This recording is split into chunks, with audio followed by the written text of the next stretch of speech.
This is Undaunted.Life, a man's podcast. I'm your host, Kyle Thompson. Let's get into it. All right, guys, today I've got a special guest on the podcast, and his name is Jon Tyson.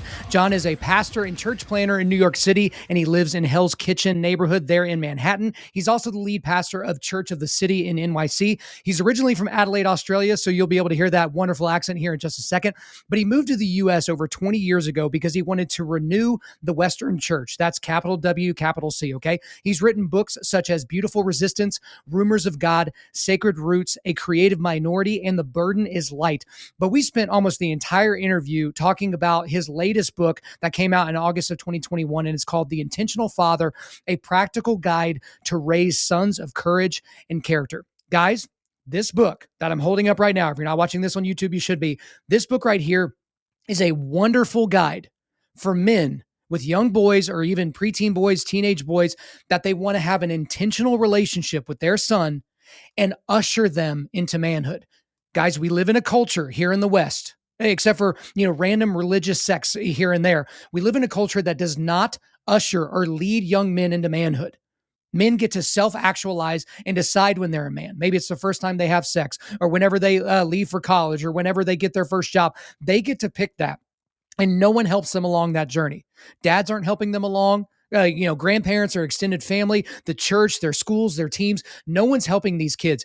He's giving us a practical guide. Jon is giving us a practical guide for how to do this. So this guy, for every single day, from his son's age 13 until age 18, he did intentional things for him to help him grow into a godly, manly man. I'm not kidding. I mean, he really, really did. We didn't get into all the detail in this interview because we only had about an hour together. But guys, you're definitely going to listen to this. Even if you don't have sons, if you have daughters, there's a lot of wisdom in here. And we actually talk about that. Well, what if I just have daughters? But guys, I don't want to keep him from you any longer. So without further ado, let's get into it. Jon Tyson, welcome to Undaunted.Life, a man's podcast. Thanks, man. What a joy to be here.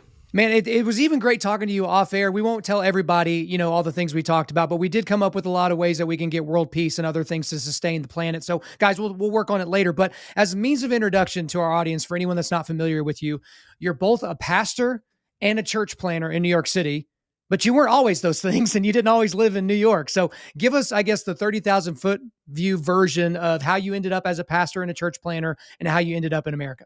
Okay, yeah. I grew up in Australia, which is where I'm from originally, a place called Adelaide, South Australia, famous only for its wines. That's probably the only reason that people have been there.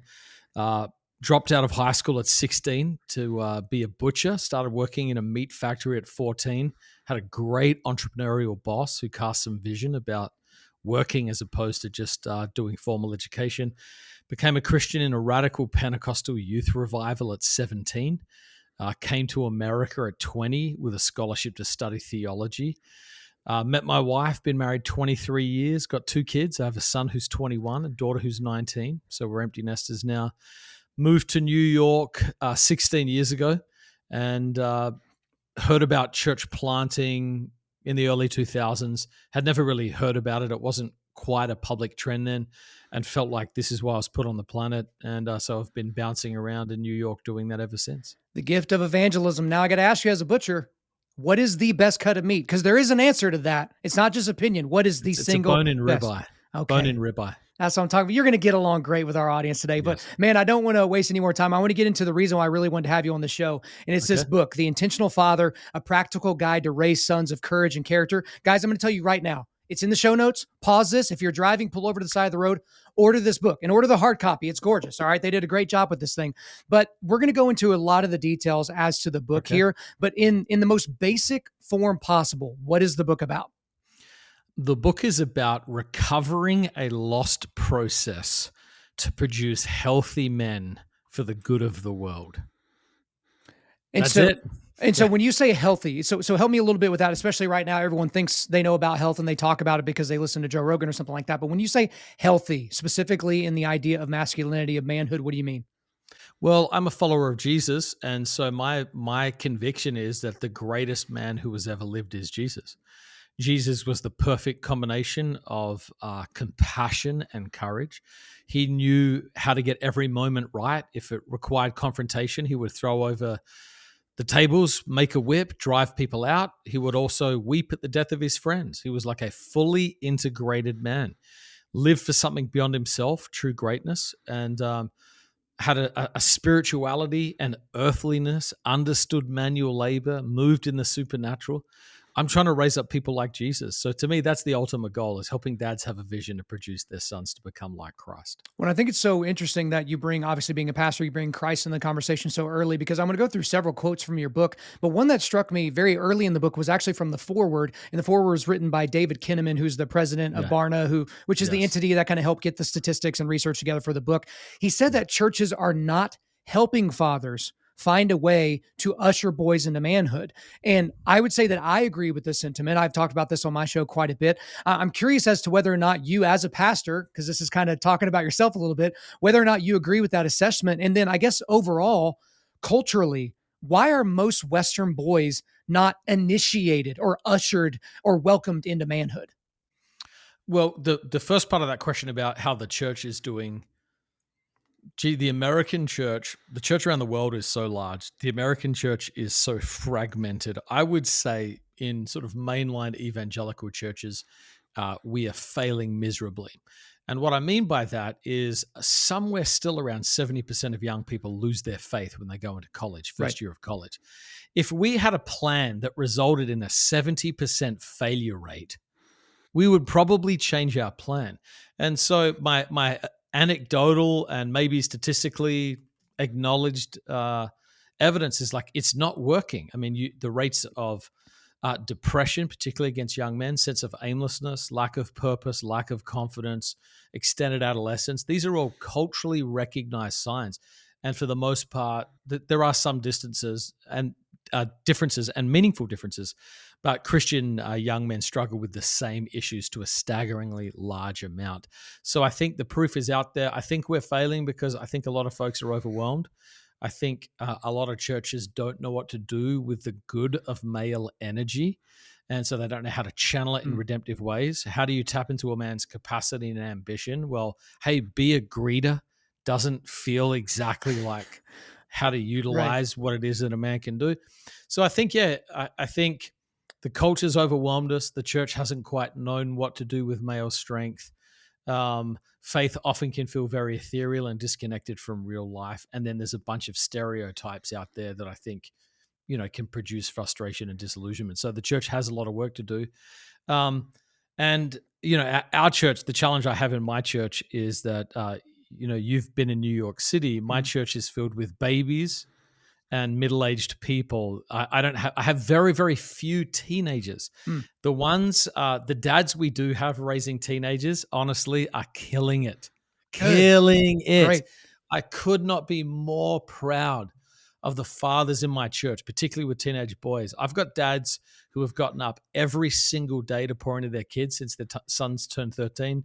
Dads meeting monthly with a cohort of boys to give them real world training and skills. So we've tried to be intentional in our particular community about this and sort of model the things that I've written about in the book. Obviously, my son grew up in the church, and my relationship with him in that process was on display as a whole. So there's a lot of work to be done. I can't remember the second question, but that's an answer to the first part of it. Well, no, the second place that you basically got to is why do you think most Western boys aren't being initiated into manhood? But you talked about some things. You touched on stereotypes. You touched on a lot of things. But in the intro of the book, I think you kind of answer this by using another author's words, by Ronald Rawheiser. He's another Christian author. He basically I'm summarizing here, but he basically asked, do you know what's really killing our young people of today? And the answer that he gives is self-initiation.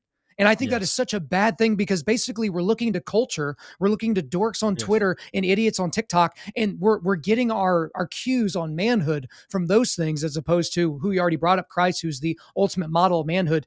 What is kind of your vision, or what you see around the issue that is coming from this self-initiation?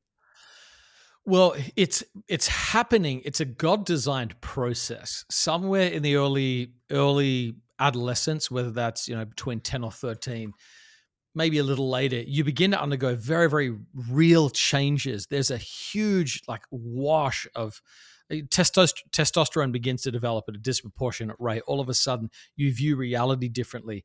You're becoming more competitive. You're interested in the opposite sex. All of these, it feels like you've inherited a different world. So you've got all of these confusing, potent energies, and you're trying to figure out what to do with it. It's a very, very confusing time. A man will go outside of him. These energies are directed externally. They must find expression because they're designed by God to find expression. And without wise, compassionate guides, understanding guides to get us through that, people will self-initiate. And we see this all the time. We see people self-initiating with their sexuality, self-initiating with violence, self-initiating with energy, self-initiating with money, or failure to initiate, which is then, what forms into unformed men. And so I think this is one of the Christian advantages that we have. Forget that. It's something we can offer to the world as a whole, reclaiming this ancient process and then normalizing it in our communities. The number one feedback I got, like again, my son's about to turn 22, so this was almost a decade ago. The number one piece of feedback I got from people around me was, how do I get help doing what you're doing with your son? It was such a point of attraction for other men. And my conviction is every dad at the core of his being has a desire to be a good father. Most of them feel overwhelmed, either with personal brokenness or a lack of knowledge to know what to do because they never experienced it themselves.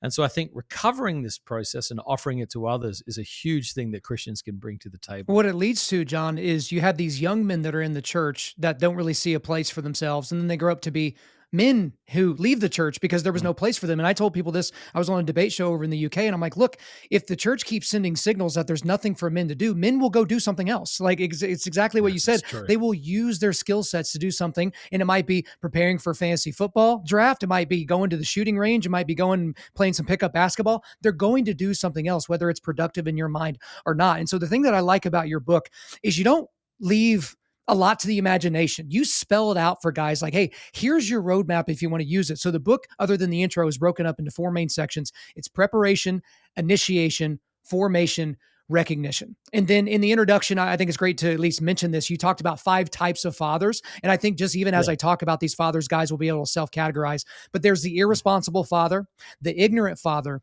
the inconsistent father, the involved father, but then there's the intentional father, which is what you're trying to train all these people to be. But I do want to go ahead and get into the first main section, which is preparation. You brought up 4 questions that I thought were amazing that, to be honest with you, John, since I read them, have almost been haunting me because I have an 18-month-old son and another son, Lord willing, on the way here very soon. And the 4 questions were, what do you want your son to know about God, about himself, and about life? Who do you want your son to be? What skills do you want your son to have? And what formational experiences do you want him to have? So you could have asked a million questions, and I'm not going to have you respond to all of them, but you can kind of pick and choose. But why are those kind of the 4 core questions that a dad should really reckon with? Well, I mean, I felt like there's probably 100 helpful questions, but particularly because young teenagers in particular, they're so malleable, they're so shapeable, they're developing their values, they're developing their worldview. And so I just found myself when I was meditating, like, what are the essential characters for my own son? I want to make sure I deposit in him. It was basically, I want him to have character. I want him to know, I want him to be a man of wisdom. I want him to have skills, and then I want to create circumstances that actually facilitate this so it's not all head knowledge.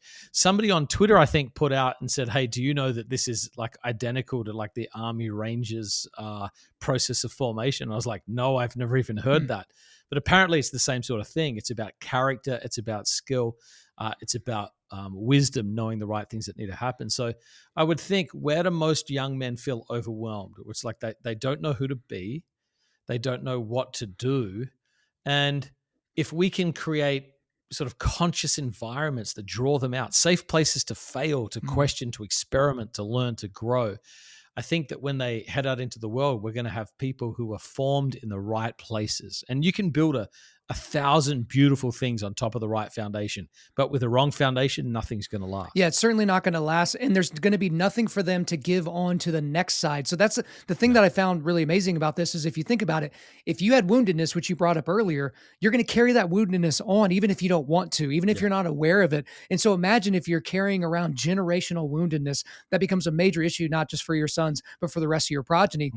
But then you move on from that section, then we really start getting into the meat of how to do this. And you talk about an initiation, the initiation phase, if you will. And in this section, you talk about something that I've never heard of before, and it's called the severing dinner. Okay. And that's between. That's the most controversial part. I can't imagine of why. anything I talk about. So I'm going to summarize what I think about it, and then you can correct the record. But a severing dinner is basically where you send your son, 13 years old, out with mom. They do a dinner. Mom, says all the things she loves about him and all these things, but basically explains to the son, your dad is now going to be taking on, or maybe you don't say this explicitly, daddy is now the main parent for you. Like, I've done all I can with you up to this point, but your dad's going to be the main figurehead for you at this point. And, for the kid, for the son, it's like, maybe they're a little bit confused. Maybe it's not as grandiose as a moment, but for mom, for the lioness in this situation, I just got to tell you right from the very beginning, John, it struck me as odd.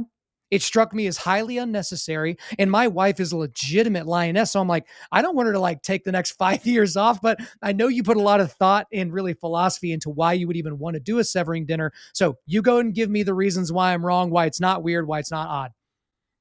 Okay, so James Hollis, who's a Jungian psychologist and is probably one of the secret sources between Richard Rohr's halftime stuff and a lot of Ronald Rolheiser's stuff, says that all societies that have ever existed, almost by divine blueprint, have had a 6-step process for raising young men. And this is where I basically build a chunk of my stuff off. He said, but the first 2 steps are interesting. The first one is the removal from the childhood environment. There has to be a conscious whole life shift where a person knows they're stepping into a different season. And then number 2, the death of childhood psychology. There has to be a moment when the child is shocked. And this is why, sort of ancient tribes would sometimes do circumcision at 13 or whatever, remove them from the presence of women, physical change, pain, healing, belonging, and all the rest of it. So he basically acknowledged you need to have these moments where you realize it's not just more of the same, but something is radically different. Now, my wife is an alpha apex predator. I mean, she's an 8 on the Enneagram. She's a super strong woman. She's a survivor. She's an overcomer. She's been through hell and she's made it with, with a beautiful countenance. But there's something important about a boy knowing that he is entering into a journey with a community of men that will be his primary shaping force. Now, my wife today may have a better relationship with my son than I do. We both have an amazing relationship. So I'm not telling mums to take time off, but here's what I've noticed. A lot of mums tend to have a default nurturing mechanism, which I will violently reduced to they're there. Okay. Yeah. They're there. It's really hard. Mom, they're there. And dads tend to have a pushing mechanism, which is level up. You can do it. And a lot of times what I was trying to do in that moment was, and I saw this happen a lot with my son, he would want to go back and say, this is really hard. Getting up early is hard. Dad's pushing me, and collapse back to comfort. And the whole goal was for the mother not to disengage, but to say, I want to push you back towards your father. He's doing this because he loves you. And she could soften the intensity of the process, which I believe would lead to underdevelopment. Now, when I was hiking across Spain, we did the 500-mile hike across Spain to sort of close our journey. I asked my son, I said, hey, Nate, I'm getting a ton of pushback on the severing dinner. What do you think? And he responded with such passion. He said, you cannot leave that out of the book. He said that was the most helpful thing psychologically to frame the whole process up. And he said, I love mum. We both know mum's a really strong woman. But there was something about me knowing I was entering into these years with you as my primary guide that was super helpful for me. So ancient societies felt it was necessary. And I believe there is something psychically formative about severing the there bond that pushes them forward into something else. But I say to people, it's a guide. You don't want to do it, skip it. Hey, that is the funny thing. That's it. I'm a pragmatist, man. People want to look at something and they're assuming that you're saying, hey, you should follow this to the T. But I don't know how many times in your book you're like, You don't have to do all of these things the exact way that I'm describing, but that does seem like a seminal point that I really wanted to ask you about. And it's not surprising in the least bit, especially living in the age that we live in now, that people that would strike them as odd and something that would not be, a great thing for everybody. But again, having your wife on board, I'm sure it wasn't the most fun thing for her. You described that in the book, but it was very, very important. And another thing that was important from the section where you talk about initiation, you bring up this concept of defining the values of the men that, I guess, bear your family name. So in other words, this is what a Tyson man is. This is what a Thompson man stands for, like that type of a thing. And immediately as I was reading it, I start writing in the margins of the book, things that I think a Thompson man should stand for. So resilience, honesty, reliability, discipline, courage. And I wrote down all these things. Some of those were similar and overlapped with some that you would say for a Tyson man. But why is that so important for dads, not just to be like, okay, here are the things I want my kid to know how to do. I want to know how to change a tire and throw a spiral, like those types of things, but saying, here are the definitive qualities of what makes a fill in the blank man a fill in the blank man.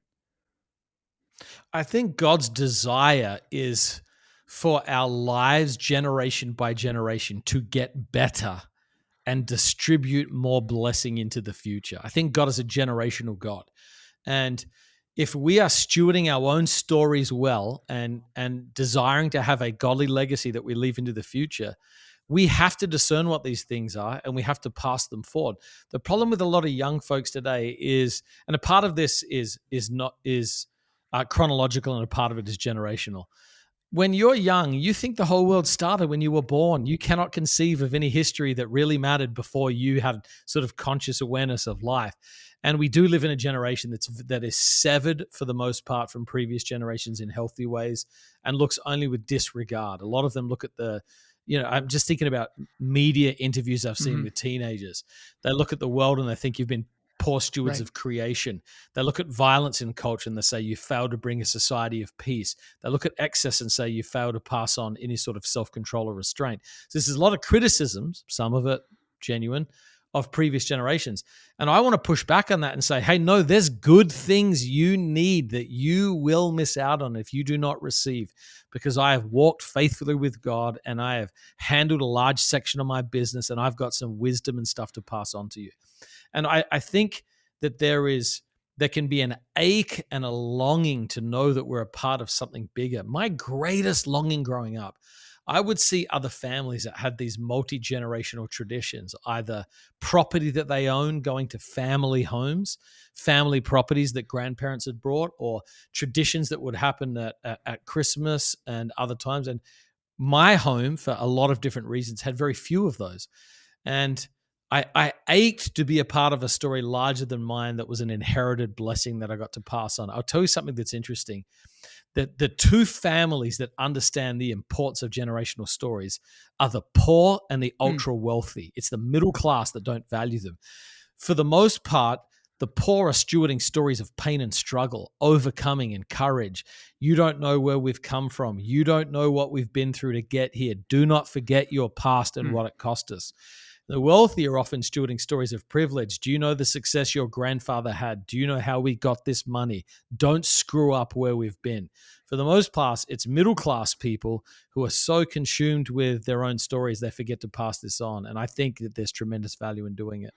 Well, I just got to be honest with you. I don't know what a Thompson man is. And the fact that I'm even asking that question proves that point, because I grew up middle class, between lower to upper middle class for most of my life. And there was no conversation around that. So I can't imagine what it's going to be like for my son whenever I defined for him, hey, here's what a Thompson man is. He doesn't know any better. I'm not going to say your great, great, great grandpa Thompson said this, this, and this. It's going to be a little bit different, but it is going to have a large impact on him. So you've taken us so far through preparation. We just wrapped up initiation, but then you get into formation. This is where we really start, getting down to the nitty gritty of how we're going to be doing these things. And in this section, you talk about a lot of different things. Again, guys, you're just going to have to go get the book. We are barely scratching the surface here. Okay.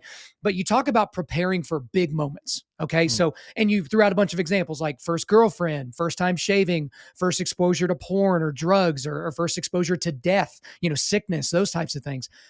Why are these big moments so big, and how can we as intentional fathers capitalize on those big moments? Well, there's something about our neuroplasticity and how our brains work, where there's been a ton of research that showed basically the major memories Memories are encoded, deeply encoded, which means we carry them and retrieve them and live from them in moments of trauma, in moments of beauty, and they're disproportionately susceptible in our late teenage years and our early 20s. That's why if you ask someone, like, what's your favorite song? It's often something that was like your first year of college or late high school. There's some sort of like depth to them that is just wired by God there. And so I think, we can do tremendous power in getting these right. So that's a part of the way of leaving a lifetime legacy. One of the most meaningful things my son has ever said to me, this was last year. He'd come home from college. He was around in the summer. We're driving along, and he said to me, we're talking about how one of his friends was struggling right now. And he was struggling with a bunch of stuff for a bunch of different reasons. And my son, while I was driving along, said to me, "Dad, I've been thinking about my childhood and my friend, and how when you grow up, there's all these moments that your dad is meant to give you, and they're meant to do stuff in you that you carry through your life. And I just want to say thank you, because I know that you created all those moments for me and they're in my heart." And I said, and that's an amazing thing to have your son say to you. That's great. It's a tearjerker. Yeah. So I said, well, what are some of the things that stood out? And I was stunned with the way that he was able to recall some of the intentional things I did. But then surprisingly, some things that I thought weren't that big a deal were life-altering for him.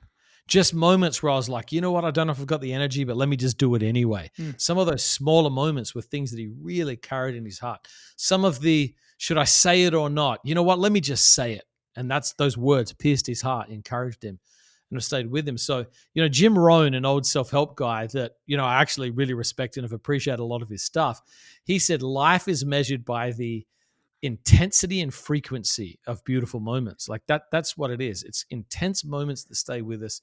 And the more we can consciously curate those and be aware of the ones that he's experiencing on his own. So for example, when I talked about first exposure to porn, the first time someone sees, and all porn today is hardcore porn. We're not talking about Playboy seeing a topless woman. What happens in a kid's head when that happens? There's a desire for more, a sense of shame, particularly if they grow up in a household of faith, an awareness of consciously violating a moral boundary. How you handle that moment will create shame or godly repentance for the rest of their life. You don't want to wing something that powerful. And so to me, the more time we spend in advance thinking about these and then consciously working to create these, I think the better job we can do at leaving a godly and healthy legacy. I talk about the book, The Power of Moments, in there, and I think that book is a masterclass on how to create those moments well. Well, John, the reality is everybody remembers stuff from childhood. Like we all remember stuff, whether it was intentional from our fathers or not. And I think a lot of guys that are like slaves to authenticity or something like that will be like, well, I want the moments to just happen naturally. I don't want to plan for it. It's like, why? If the moment's awesome, like, is this about you or is this about your son? So like, I just the thought of like, taking your kid out of school early to go to an afternoon baseball game in your community, or waking him up in the middle of the night because some big news thing happened. You wanted him to see it live on television. Like, I think those are things that are so minor, but it's going to be so much better than the little bit more sleep they would have gotten, or that 1 or 2 hours that you're going to miss from work, the little bit of vacation that you had to take. So I think the winging it process is what causes a lot of issues for guys, because guys will just not wing it. They'll keep the arrow in their quiver, as it were. Yeah, I agree. What I'm trying to develop is an instinct of awareness of moments. Like these years are so disproportionately formative. You're always just scanning and asking the question, how do I make this moment matter? Or does this moment matter? Or how can I push this to matter? And so to me, I think that's really important. A lot of folks, part of the feedback I get, which I don't think your audience may be different. A lot of pushback I get is like, man, this is so intense. And I was like, this is so much. I say, you want to know what's intense? When your kid comes and tells you filled my life with wounds. That's what's intense. That sucks way worse. Yeah, and I can tell you now, after having my son out of the house for 4 years almost, if I had my time again, I would have gone harder, not dialed it down.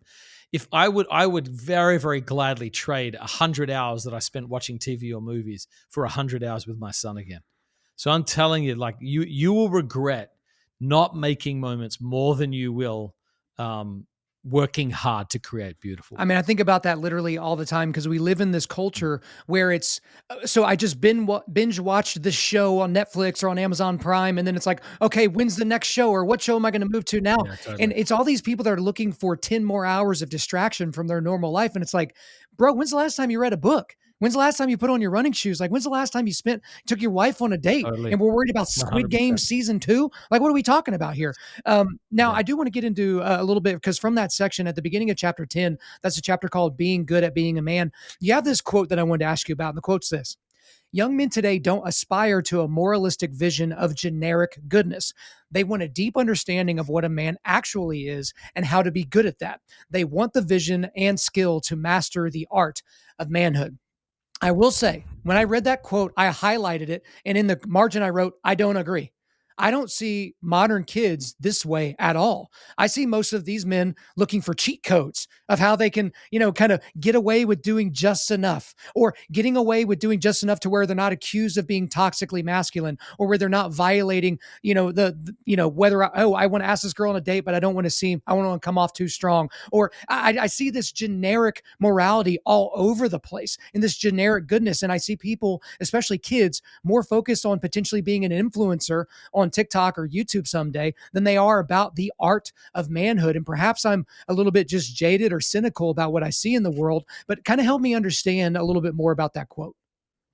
Well, I think I was, taking perhaps a maybe a cheap shot at the vision of modern American men's ministry, Mm-hmm. and particularly the past. And I again, I'm aware of the complexities, generational brokenness. So I don't think I named names in there, but I would say this: in the typical men's movement, it's all about struggling not to. Mm-hmm. I'm trying not to look at porn. I'm trying not to take my job too seriously. And it's like it's a man with muted passions, Mm. with a tucked in polo shirt and khaki pants, just overwhelmed with obligation and responsibility. Like again, I'm trying to be careful, but Oh, like don't be a careful, busy baby. We need it. suburban Bring it. Let's go. a busy suburban dad who can't quite handle his Mm. life. And I'm simply just saying, you're not going to win a young person's heart with that sort of vision. God has created men to desire significance. He has put ambition in them. He's made their bodies strong. He's filled them with desire. And when I look at Jesus, I don't see a busy, overwhelmed person who didn't live with passion from his heart. So, what I'm trying to basically do is activate a desire in men to model to their sons a life from the heart, filled with passion to the full, like Jesus offered, and not some lame, moderate, suburban, American, uh, tame, measured, Right. balanced Beta. life. That I'm at war with that. Right. There's so many people that are at war with the alpha male, and it's like the alpha male is not going to destroy us. It's the beta male. And I'm using those pejoratively as kind of these broad stroke terms and all that. And no, I don't mean how much you can bench press or what types of things you're into. I mean having the attitude of a beta. Some of this, I think, goes back to churches that spend all this time focusing on Lamb of God and no time focusing on Lion of Judah. And these young men, maybe they're not as attracted to this, soft featured white guy Jesus that's got blonde hair and blue eyes and just goes around smooching people and telling them how cute they look that day. Maybe that's not the Jesus that's going to get these men fired up. But I think this attaches to something that you say, because one of the names you did name was Jack Donovan. This is a secular guy who wrote the book The Way of Men, and he's very critical of these men's movements because he says they're cliches. That's all these movements are. They're ineffective because everything is about focusing on being a good man.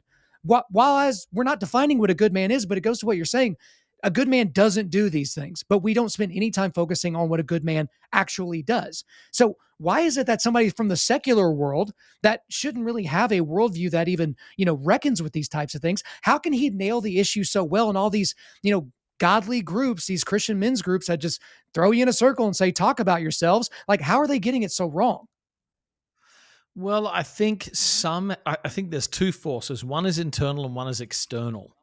Number one, we're in a spiritual war, and one of the great tools of Satan is to get Christians to think that any form of conflict is ungodly.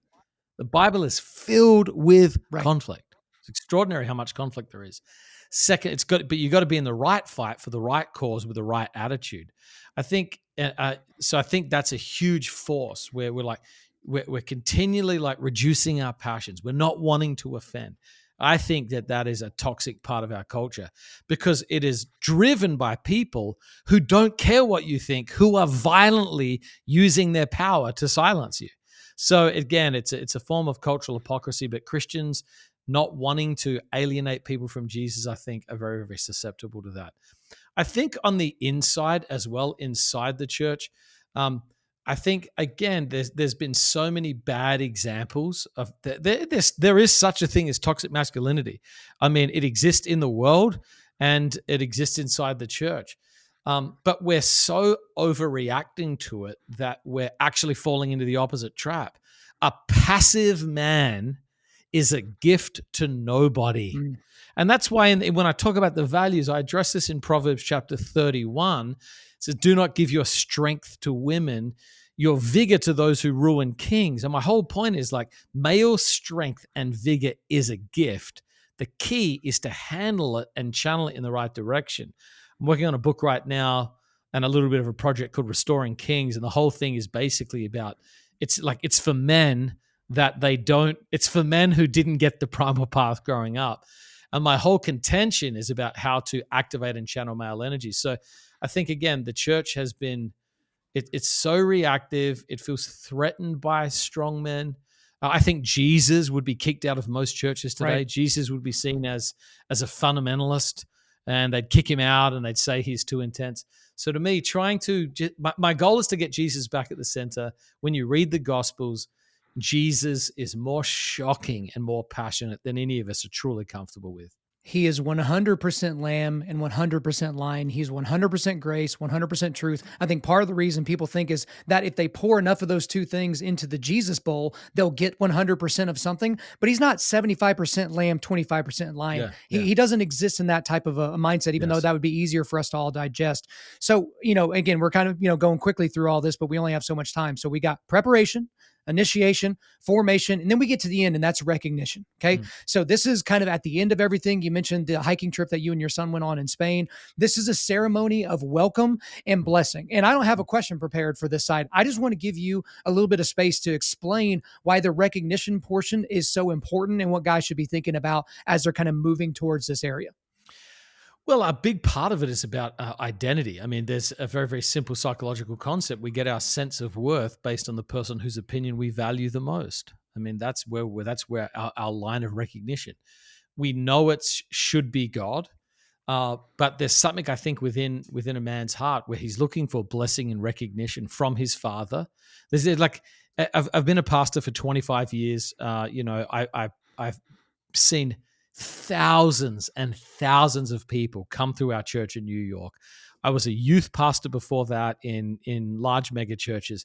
There is something about every man that aches for the recognition of his father to say, way to go, I'm proud of you, I love you, I bless you. It is one of the most primal forces on planet Earth. If you've seen, I don't know if you saw Ad Astra, I thought a powerful movie about fatherhood, or what was the one Behind the Pines about multi-generational impact? All of these things have the same story. I'm wounded and I ache for blessing. And you're either going to live from blessing or you're going to strive for blessing. And I think one of the greatest things we can do is create a foundation of blessing in the life of our sons. So I think there's a primal need where people ache for that. Secondarily, I think people desire to belong to a community of men. Where in our world today are there environments where men can be vulnerable and accepted and pushed and challenged? Where is that? Like that, there's the only place, I'm telling you, the only place I think I find this is in cigar bars. Like if I get into a cigar bar, it's about an hour to have a smoke, and you sit around and you talk. And in Manhattan, sometimes I'm doing this with investment bankers and sometimes construction workers, and I'm constantly amazed at how that desire for a sense of belonging and recognition in a community of men is potent. So letting young men know you can have a healthy sense of identity, you can have this formed inside a community of men. I think that's one of the things we offer to the world again. So my son feels like he has almost like a counsel around him. If he's got problems with money, there's an expert in his life he can go to. He's got like this brotherhood, this older brotherhood, because they're older than him. But that sort of tribe and belonging, I think, is hugely important. Christians have historically done very well at this. And American society, going back to Benjamin Franklin and his desire to create, associations of belonging, this has been a strength of our nation, but it's all fragmented. And so I think we give that recognition back. We give them a tribe to belong to. We're going to create a force of good in the world. Well, guys, that's why I think it's such a good idea for you to get this book, The Intentional Father, because you do lay all these things out. And there are more areas that I disagreed with you in the book, but there are a lot of areas of agreement. And that's the thing, you said it earlier. You don't have to take this thing whole cloth. If you do, you're probably not going to mess it up too bad, but you can obviously put your own flavor in it. Your family background's different, where you live's different. Like not everyone can go to Spain and do a hiking trip. Like it's just different. But guys, there's a lot of really great tools in here, but you have other tools as well that are just outside of this book and the other books that you've written. And you've mentioned it, I believe, earlier in our interview here, and that's the Primal Path. Okay. So what is the Primal Path and how does it, I guess, work alongside the Intentional Father? Well, the Intentional Father is, the Primal Path is more expensive. And, I wanted dads to have skin in the game. And it takes a little longer to go through. But, most of the content of the Primal Path is in the book. I will tell you something I'm working on right now, which is the number one request I get both from the course and from the book. I'm a pastor. A lot of what I do for a living is content. It's thinking, it's analyzing, it's solving problems, it's teaching. So it is a lot easier for me to say, hey, let me design a 6-year journey for my son and come up with content every day.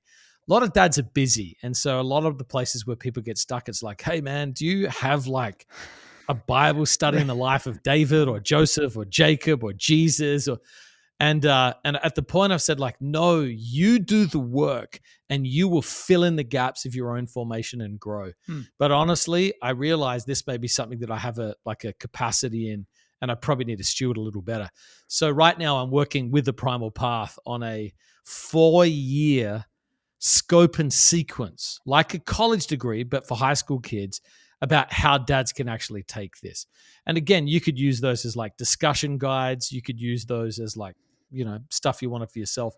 But I'm designing the Primal Path to be a little bit more comprehensive in the book. So for dads who say, I don't know if I can do 6 weeks with my son on porn, sexuality, masturbation, dating, marriage, and women, off the top of my head, it's like, hey, man, I got you. Here's at least a really helpful starting point. So I'm trying to make the Primal Path a little more robust for guys who want to take it to another level. And guys, I'll have a link to what the Primal Path is currently in the notes so you can check that out. And I want to talk to you a little bit more about that off air. That sounds pretty interesting. But I always try to be very sensitive to what I think my listeners would want to ask. And I know that the minute I mentioned that you were a pastor in New York City, that guys are going to want me to ask something along these lines. So New York City, which is a shock to nobody, is very liberal. It's very, whenever I lived there, I was shocked by the depravity in that city, by the darkness in that city, which makes it right for the gospel, right? Because there is a lot of darkness in that city and in that state that needs to be pushed back on. The state itself is very pro-baby murder, otherwise known as abortion. The state house cheered when they basically made abortion legal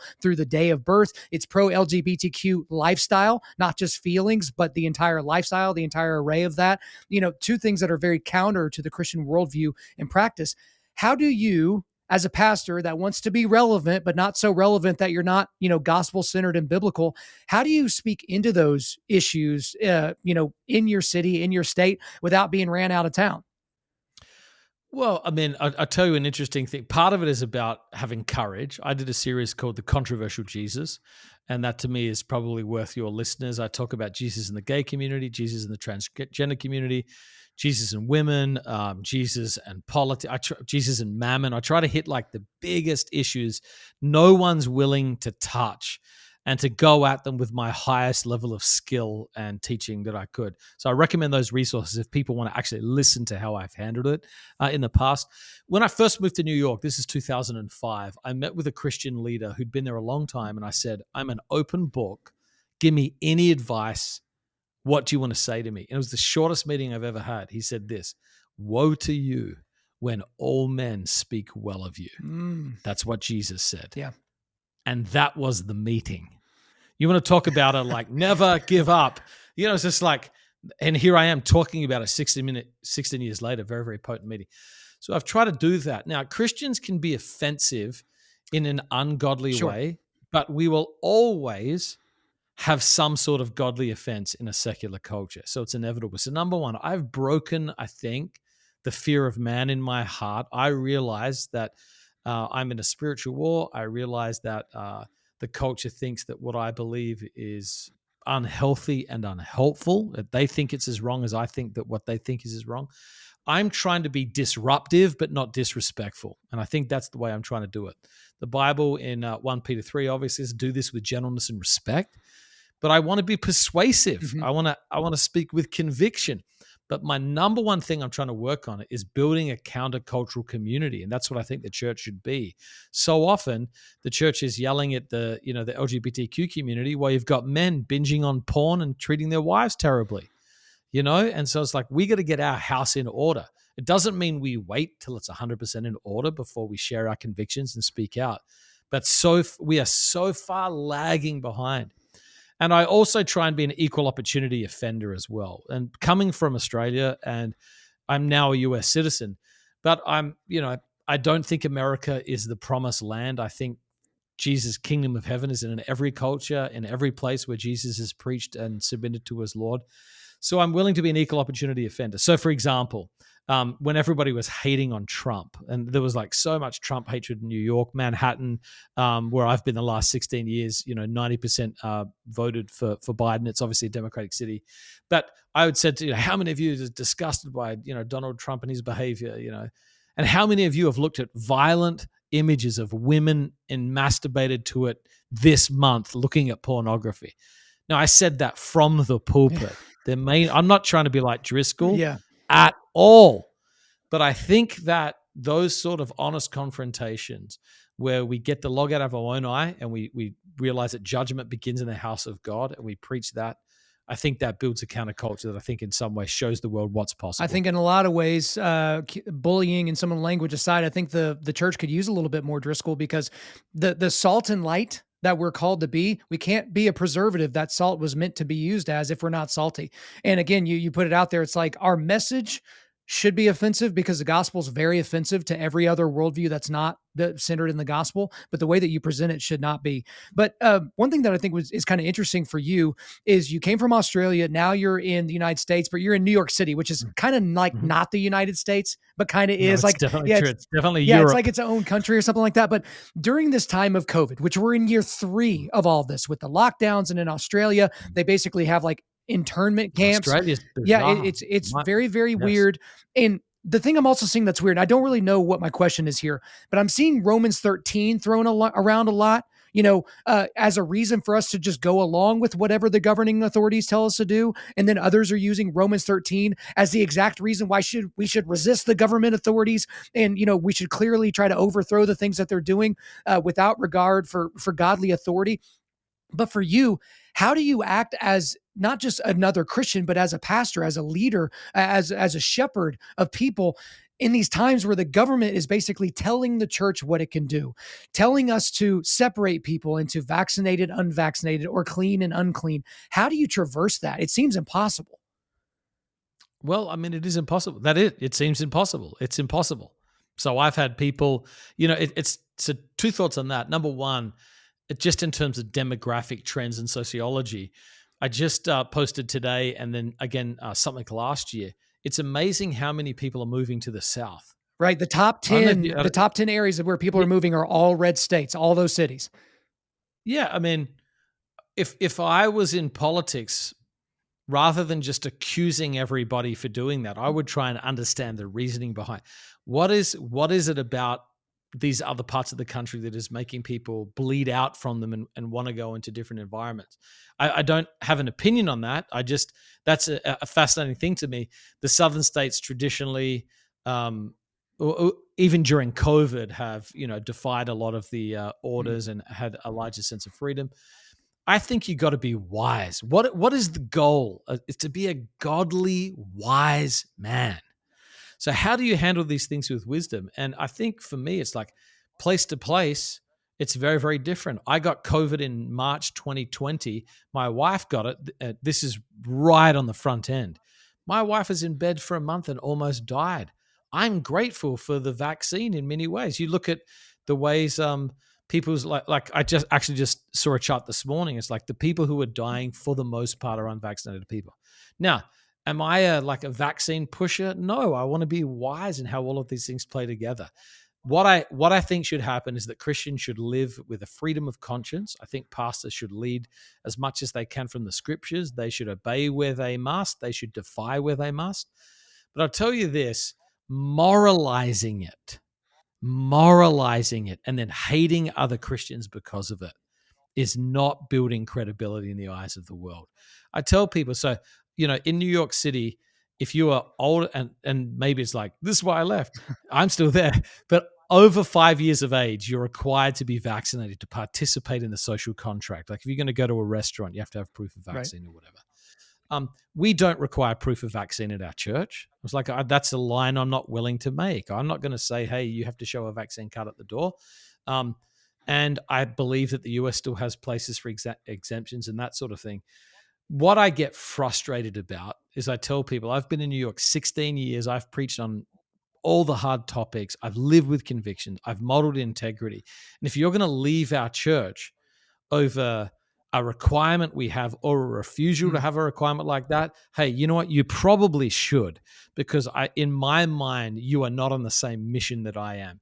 And you have taken something that is a secondary issue. You've moralized it to a first principle issue, and you're not centered on Jesus and the kingdom of God.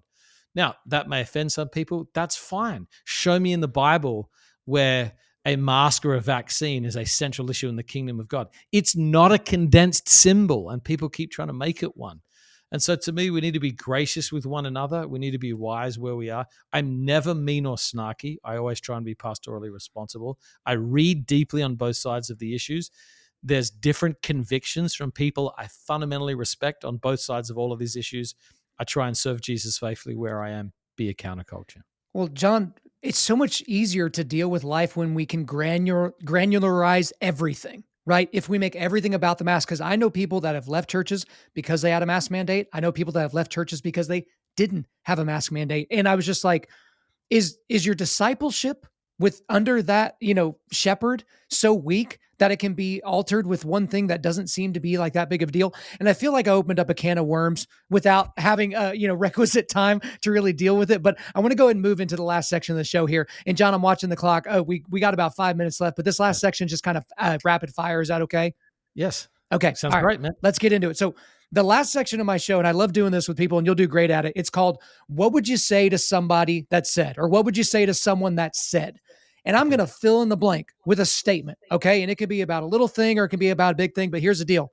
You have 30 seconds to respond. Okay. We can't get into philosophy. We can't get into a bunch of first point, second point, main point. It is just straight up meat potatoes. You got to give me the first thing off the top of your head. So you think you're up for it?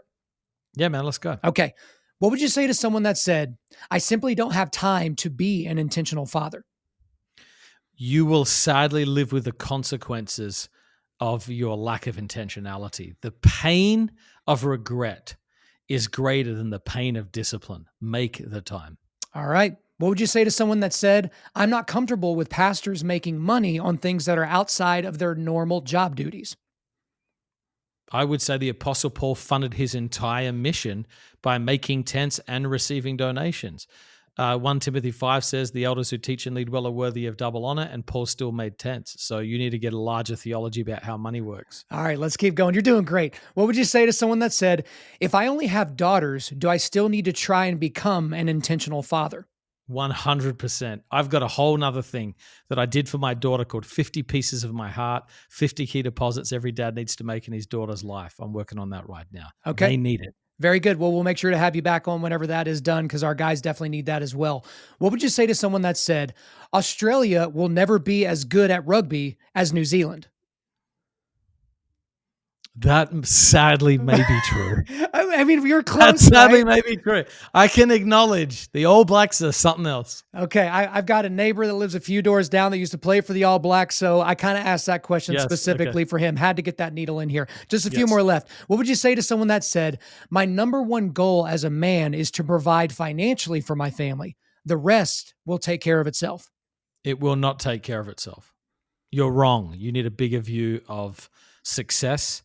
And I think you need to ask the people who you were responsible for, what does success look like in our relationship, not just financially? Money does matter because a lack of money creates stress and strain that's often unnecessary.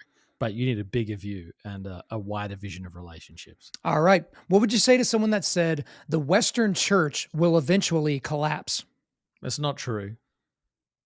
Give me They're wrong. yeah, give me a little bit I mean, more. Jesus is building his church. Yeah. In that is the spirit of Elijah. Woe is me, I'm the only one. Jesus is, and God's like, there's 7,000 people I've got for myself. God's plans are always bigger than our ability to understand them. He'll always have a faithful remnant. All right. What would you say to someone that said, "Aussie, Aussie, Aussie"? Oi, oi, oi. I've always wanted to do that, and it was never Yes. appropriate until this exact moment. So thank There you you go. for allowing me to do that. But last question of the day here. All right, John, what would you say to someone that said masculinity is inherently toxic? They're wrong. They're wrong. That's it.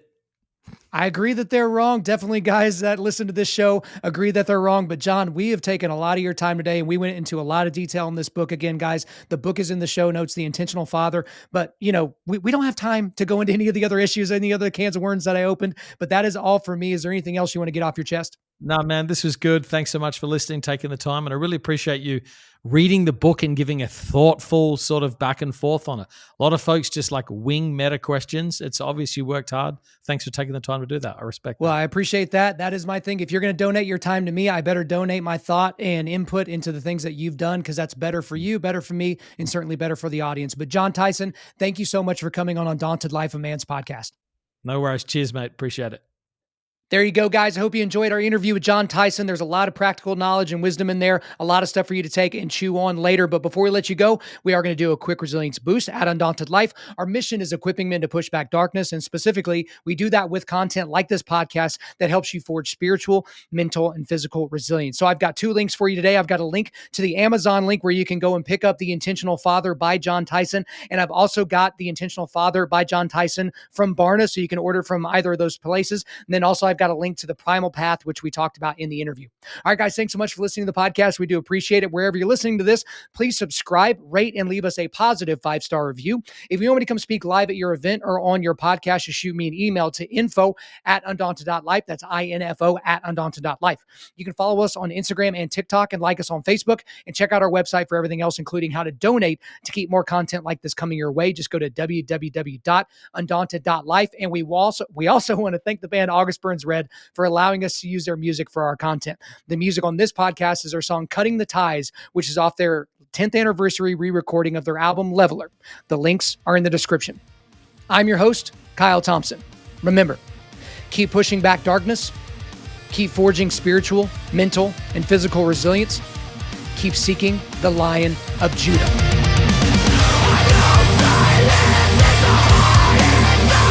I know you want